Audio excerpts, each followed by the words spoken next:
y por la noche baile popular en la plaza principal.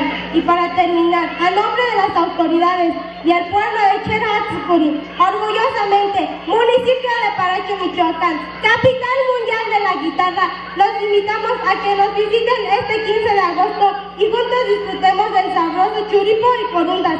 Allá los esperamos. ¡Gracias!